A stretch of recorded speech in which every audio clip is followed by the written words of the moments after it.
Let's talk about this. First, I want to show this is what I was referring to.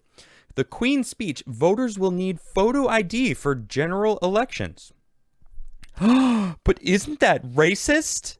Isn't that disenfranchising minorities?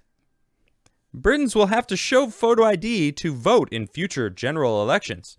Ministers are poised to confirm this week as a means of tackling fraud, which critics slam could deter poorer and ethnic minority voters from taking part in democracy. But that's not what they say in this country. I thought it disenfranchised those poor and ethnic minority voters. But that's what they're saying about Georgia. The voting laws in Georgia are racist, aren't they? I thought that's the whole reason why they're against the voter ID. Because it's racist. Because for some reason, the Democrats and the far left thinks that minorities cannot get identification to vote. I posted this and I was like, booba based Queen.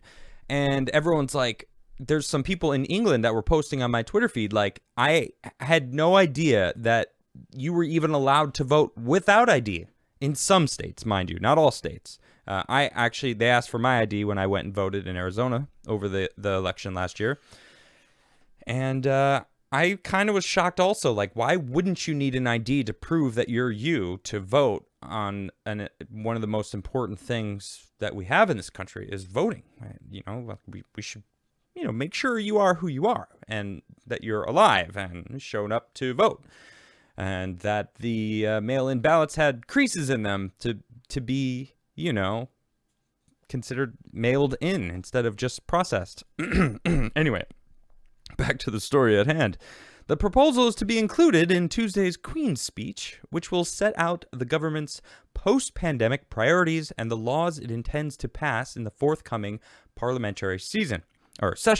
However, the dozens of announcements are unlikely to include details of long-awaited reforms of funding for adult social care, a 2019 Conservative manifesto promise, which has been parked pending cross-party discussions.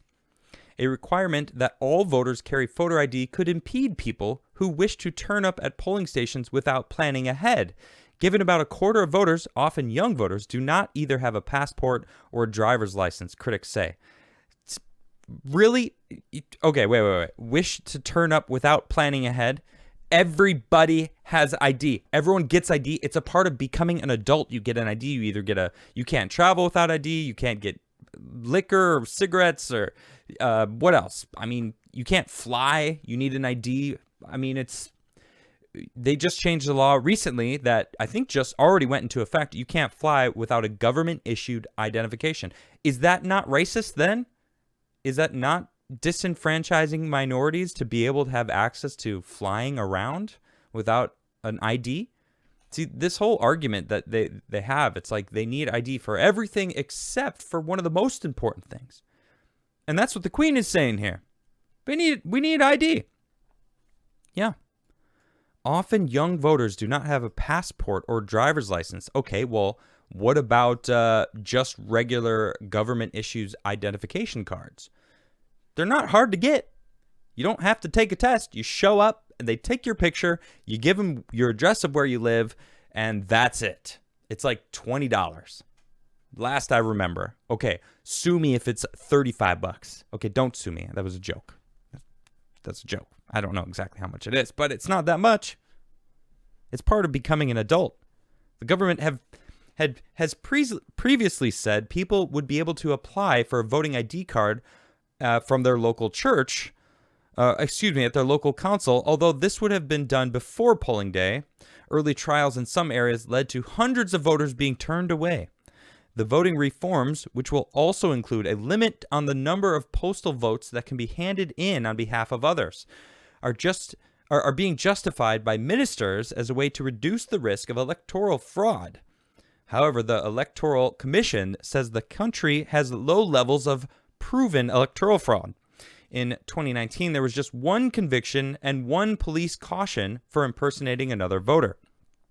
I think one is enough to need some sort of reform.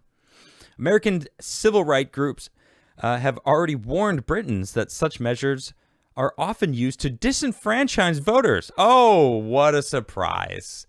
American Civil Rights Group have reached out to let them know you're disenfranchising voters who do not have the required paperwork.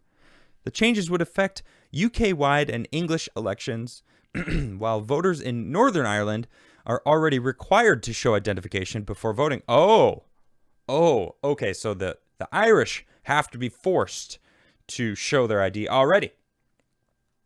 Well, why? What is that? Isn't that racist against Irish people? Huh? Isn't it? I mean, going on American civil rights groups, right? That means that they're already being prosecuted for being Irish. No? I mean, these are their rules. I'm just kind of, going with the flow here.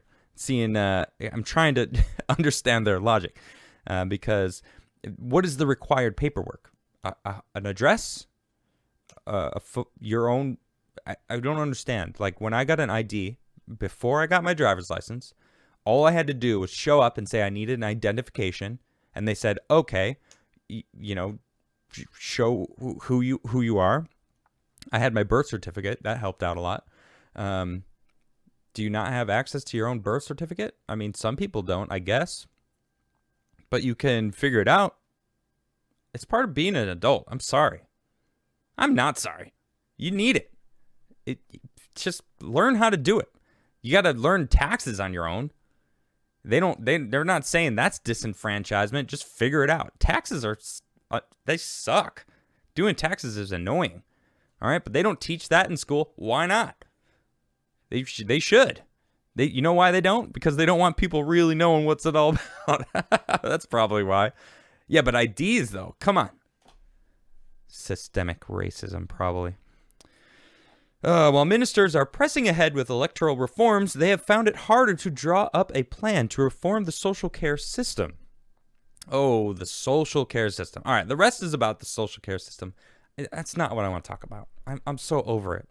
All right, that's each country is their own. England's tiny compared to us, America, and I think voter ID is incredibly important. I think the Georgia law isn't racist at all. The media has just spun it to be the most racist thing when they don't realize that they're being racist. But they're saying minorities aren't able to get an ID card. That means if you're a minority, these people are basically saying you can't do it. You're not able to. You're lesser of a person because of this. That's basically what they're saying. And they're saying it proudly and yelling at the other side going, how dare you? These people need help. They can't do it. Speaking for the minorities, mind you. They're sitting there. They're now reaching out to the English government going, how dare you, England? You racists. You're disenfranchising these minorities who can't do it. How is that not offensive? I would be offended. But of course, they think because I'm white, I can easily go get an ID. Well, I think most people can just go get IDs. And you should. You should have an ID card. You should. You should be able to prove who you are for getting a flight, going to buy alcohol, going to do many of the things that require an ID card. But most importantly, voting.